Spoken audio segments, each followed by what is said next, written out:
Illinois travels to Northwestern. Northwestern had some bad luck lately. The game against Butler, people are saying they should have won the game, right? The game against Iowa, Josh Dix hits the game-winning shot there at the end. But I would say make your free throws, and you don't have to worry about it. Ty Berry there missed a big free throw that would have made this a tied game instead, but they missed their free throws, and so at the end of the day, like Northwestern, they're probably a little hungry. They want to get the win. They're at home in this one, but Illinois is looking like one of the best teams in the country in my mind. What are some of your thoughts and key things to look for in this game? Well, it's interesting because Illinois is coming off an 8-day break, and Northwestern has like a 2-day turnaround. So you're giving Brad Underwood 8 days for this game. I disagree with David French, where he says it's a trap game for Illinois. Northwestern and Illinois, they just don't like each other. And Illinois, we lost at Northwestern last year. It's a tough place to play. Literally every Northwestern fan goes to that game. It's sold out already.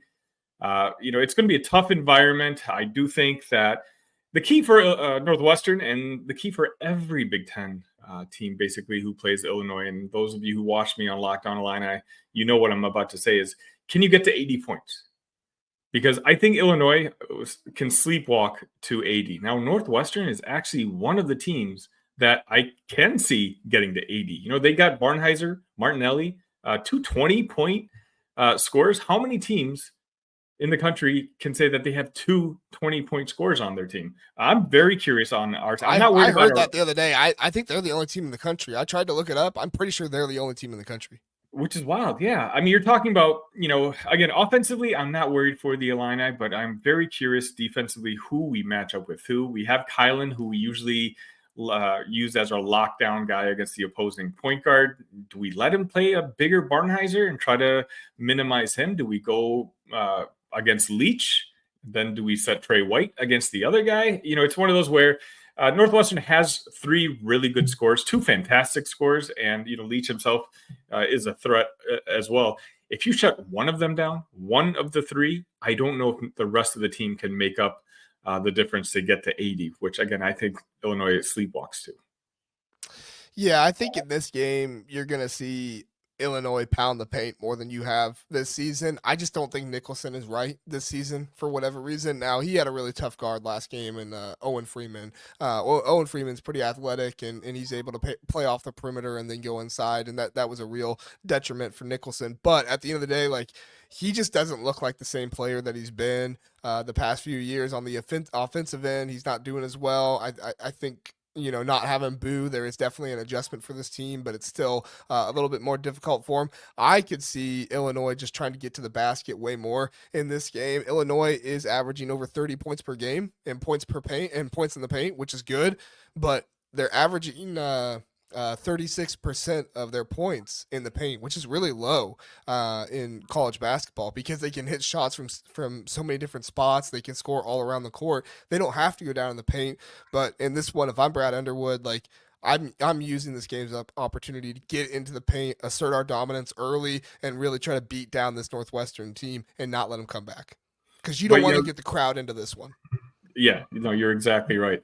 But, this is one of the things where we just got finished talking about Jake Diebler. Brad Underwood, fortunately, has built a very flexible roster. I agree with you in the sense where you can start early in the game, throwing it down to Visic, and, hey, go to work. And now Northwestern actually has one of the few players in the country who matches up size-wise. But if things don't work out down low, Brad Underwood can simply – he doesn't even have to make a substitution. Visic can hit 3-pointers. He hit 6 for 9. Against Arkansas. So it's one of those, the pressure's all on Northwestern. In my opinion, they already have 2 losses. One to Iowa, but 2 losses on the season. Illinois, for me, and JR, about this for me privately when it comes to the Illini, I think the team is super young, obviously still getting acclimated to each other. I think they're going to lose games that they should win early in the year, but once the meat of the Big Ten season comes about in January and February, I think that they very well, having gone through all these battles, they've got one of the toughest out-of-conference schedules in the country. I think that's by design, and Brad Underwood's going to have this team playing, hopefully, top notch once it really matters in March. Yeah, I'm very confident in Brad Underwood, not only later in the season, but I mean, last season really showed me something with him, with his in-game adjustments, just how well he knew his team. And I was kind of concerned about that a little bit going into the year. Like, would he know this team super well to make the adjustments he needed to make? I think you saw some weaknesses against Alabama that he wasn't really able to, coach against in the game, but the adjustments they made for that Arkansas game were huge. And so for Illinois, it's just all about building off that Arkansas game. You've not really played a bunch of tough games yet so far this season, so you've kind of just looked impressive against subpar opponents. But for me, this Northwestern game, even though Northwestern is not like, they're not Alabama, they're not Arkansas, but they're an opponent that you're going into their building. They don't like you, you don't like them, and they're really going to have to try and find a way to, win in any way that Northwestern allows them to, because there's going to be opportunities there, and they're just going to have to take those opportunities. And whether it's going down in the paint or whatever it is, they're going to have to do that. So, give me some thoughts on KJ in this game, right? He's going on the road, true freshman, had some issues with turnovers, but it's also just kind of because of how much he is as the primary ball handler of his team. Like, you're just going to have turnovers at a certain point. You worried about him going into a hostile environment in this one? What are your thoughts? He's someone I don't really worry about hostile environments, just because he's played in Europe for the last couple of years, and there's nothing more hostile than watching a game out there. He's someone who started off playing well, but he wasn't exactly as aggressive as a lot of us thought he was going to be. I think he had like 4 shots in his first game, 3 in his second, and 4 again in his third game. And all of a sudden, us Illini fans were kind of reevaluating, like, hey, is he just a playmaker, or is he going to understand that, hey, he's supposed to be the guy at the end of the game?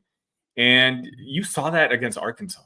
Anytime Arkansas got it within double digits, 10, 9 points, Kasparis was basically like, I got it.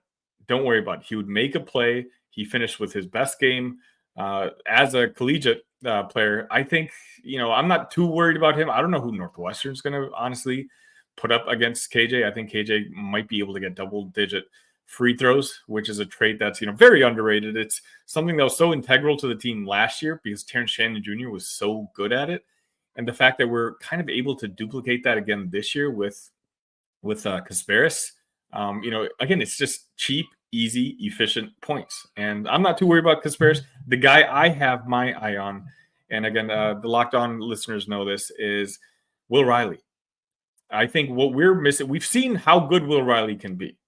But if we get, that first game, Eastern Illinois, Will Riley, then I'm sitting here even more confident that Illinois can win this Big Ten conference, because that's eventually what I'm counting on. Right now, he has up and down games. I think last game he was 2 for 9, which is crazy if you think about it. Will Riley, arguably your best scorer, went 2 for 9, and you still put up 90 against Arkansas, which is kind of echoing what I've been saying all show long.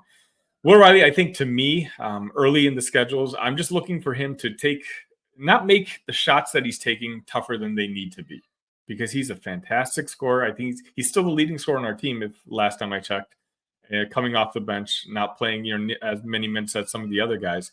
If he gets into a flow, if he slows down and gets comfortable with the speed of college basketball, then I think he's another guy that, along with Kasparis, along with the Visic, that you're just going to be seeing, highlights on a nightly basis. I think those are great keys, and I think those are great players to look for. I was thinking the same thing with Will Riley. He needs to come out in this game. He needs to assert his dominance. He's one of the best young players in the country. Unfortunately, he's not starting for Illinois, which is fine. I'm not saying unfortunately he needs to. I'm just saying he's a really good player. So he doesn't always get that time, but there's a lot of really good players out there. So I mean that's the product of being on an Illinois team. If you don't want to be around good players, go play for I was gonna say a team, but I don't want to disparage them. They're in the Big Ten, so I won't. My key for this one, and then we'll get to score predictions. My key for this one is Illinois holding onto the ball. Now, Illinois has done a very good job of not turning the ball over this season. Like I said, KJ struggled with it a little bit, but I think there's also some thought process there of how much he is the ball handler and stuff like that. So I'm not too worried about it. But Mullins in this game has 17 steals on the year. His steal percentage rate is 5.5%. Like, that's huge in college basketball. So, really big rate for him. And Brooks Barnheiser, KJ Windham, and Ty Berry, they've also been picking guys' pockets, getting in passing lanes, doing a really good job with that. So, we'll see what that looks like. I could also see a situation here where Illinois, like, Northwestern gets a little too greedy and they just start burning guys and they go on a 17-2 run or something like that, and then the game's over because Northwestern just got too greedy trying to get too many steals and stuff. And so we'll see. I think it could either be the thing that keeps Northwestern in the game, or it could be the thing that is their detriment and the game's over by halftime. So, Sonny, what's your score prediction and who do you think wins?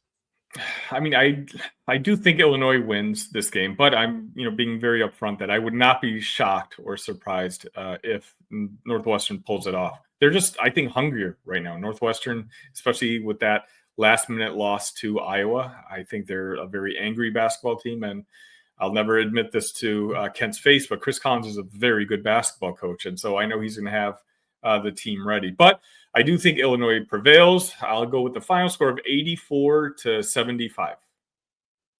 That's good. I think that's good. I'm gonna have a hard time seeing Illinois keep Northwestern under 70, and I don't think it's because Illinois has bad defense. I actually like their defense in some ways this year. I think it's they're not exactly the same as they were last year, but they're doing some interesting things. But I do think that Illinois gets over 80 in this one, so I'm looking at something similar to yours, but a little bit higher of a win margin, probably somewhere around 86-73 or something like that. Low 70s to mid to high 80s for Illinois. So I do like Illinois in this game. We'll see what happens, but yeah, that's really, really interesting to think about.